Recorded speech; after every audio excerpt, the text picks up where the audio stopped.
North Korea has sent 10,000 soldiers to Russia to boost its war efforts against Ukraine, a Western diplomat familiar with the matter told the Kyiv Independent. Concerns over the deepening military ties between Moscow and Pyongyang have escalated dramatically this week. Ukrainian President Volodymyr Zelensky said that Russia's plans for supporting its full-scale invasion of Ukraine would this autumn include the actual involvement of North Korea in the war. The Western diplomat told the Kyiv Independent that it's unclear what kind of soldiers they are or what their roles were. Ukraine's military intelligence declined to comment. As Russia and North Korea deepen military ties, Western diplomats and experts stress that it shows Moscow's increasing need for resources to continue waging its costly war in Ukraine. It's a clear indicator how far Russia and its military have fallen over the last 2.5 years that it's having to beg, borrow, and buy support from North Korea. John Foreman, CBE, the UK's former defense attaché in Moscow from 2019 to 2022, told the Kyiv Independent. Earlier this year, the two countries signed a mutual defense pact during Russian President Vladimir Putin's visit to Pyongyang. As part of the alliance, the North Korean military announced that an engineer unit would join Russian forces on the ground in Donetsk Oblast the following month. No picture or video evidence has emerged to date that this went ahead. Putin submitted the treaty, which stipulates that either nation must render military assistance to the other in the event of an attack, to the Russian State Duma for ratification. Zelensky warned that Russia and North Korea were deepening their alliance, saying that the partnership had escalated to the point where North Korea was sending personnel to Ukraine's front lines along with weapons. This is no longer just about transferring weapons. It is actually about transferring people from North Korea to the occupying military forces, he said. The warning followed reports from South Korean Defense Minister Kim Yong-hyun that North Korea is likely to deploy regular troops to Ukraine to aid Russia at the front. Reports have also emerged in recent days that North Korean officers were killed in a Ukrainian missile strike in Russian-occupied territory. Ukrainian and U.S. officials claim that North Korea has been supplying Russia with ballistic missiles and vast quantities of artillery shells since the fall of 2023. Washington is concerned by recent reports that Pyongyang had sent its soldiers to join Russian occupying forces in Ukraine, White House National Council spokesperson Sean Savett said. Such a move would also indicate a new level of desperation for Russia as it continues to suffer significant casualties on the battlefield in its brutal war against Ukraine, Savett added.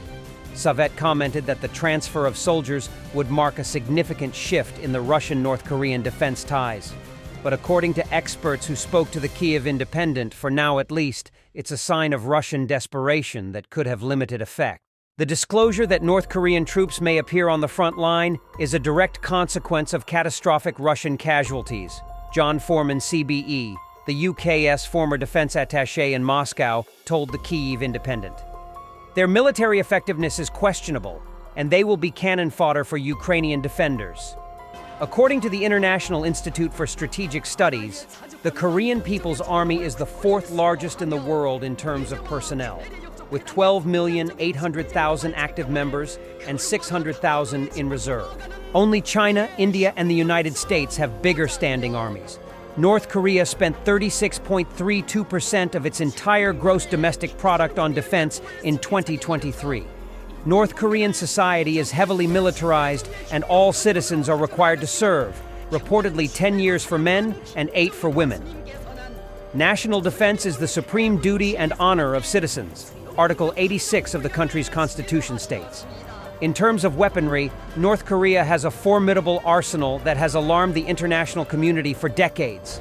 The full extent of the country's nuclear weapons program is not known, but it is believed to have conducted 6 tests since 2006 and has enough fissile material for 40 to 50 nuclear missiles. It has also tested intercontinental ballistic missiles capable of carrying nuclear warheads. With a range far enough to strike the U.S., North Korea is also widely believed to have an extensive chemical weapons program. In 2017, Kim Jong-un's older half-brother, Kim Jong-nam, was assassinated using the nerve agent VX in a plot widely accepted as being orchestrated by Pyongyang. Experts who spoke to the Kyiv Independent said that North Korea's most exotic and most deadly weaponry is unlikely to play a role in Ukraine, however. North Korea can provide two things, said Christoph Bluth, professor of international relations and security at the University of Bradford. One is cannon fodder, and the other is their vast arsenal of ammunition from the 1950s. A lot of the latter is already in Ukraine. The Times, citing Western intelligence sources, reported earlier this month that half of all the artillery shells used by Russia in Ukraine are supplied by North Korea. But Ukrainian President Volodymyr Zelensky's recent warnings make clear the relationship between Pyongyang and Moscow has now gone beyond just shells and missiles. This is no longer just about transferring weapons. It is actually about transferring people from North Korea to the occupying military forces, Zelensky said. According to Bluth, accurately assessing the effectiveness of North Korean troops is difficult, but their quality is likely to be low. They spend a lot of time in the army, but the quality of equipment they have and the quality of the training are rather dubious, he said. Then there is the lure of escaping the authoritarian North Korean regime. According to a report by Ukrainska Pravda, citing Ukraine's intelligence services, 18 have already deserted their positions. So not only may they be poor soldiers, they may take the opportunity to desert if the opportunity presents itself, Foreman said. According to two sources, it's likely that after training, North Korean troops will initially be deployed to Kursk Oblast to defend against Ukraine's ongoing incursion, launched more than 2 months ago.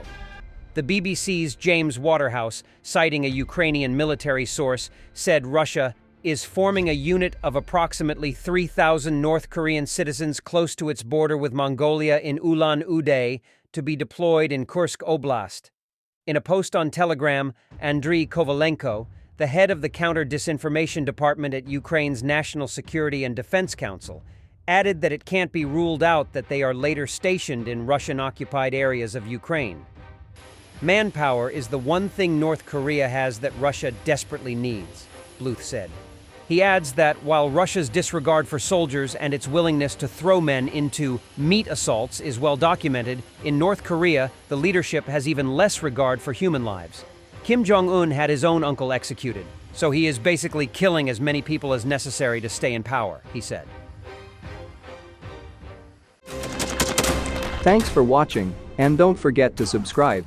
Also, if you want to support Warthog Defense, please become our member and get early access to new videos, exclusive members-only videos, and become administrator in comment section. The membership link is in the description. Rescues every day. We had a guy last week, it's 6 rescues in 6 days. You know, he's doing the job every day.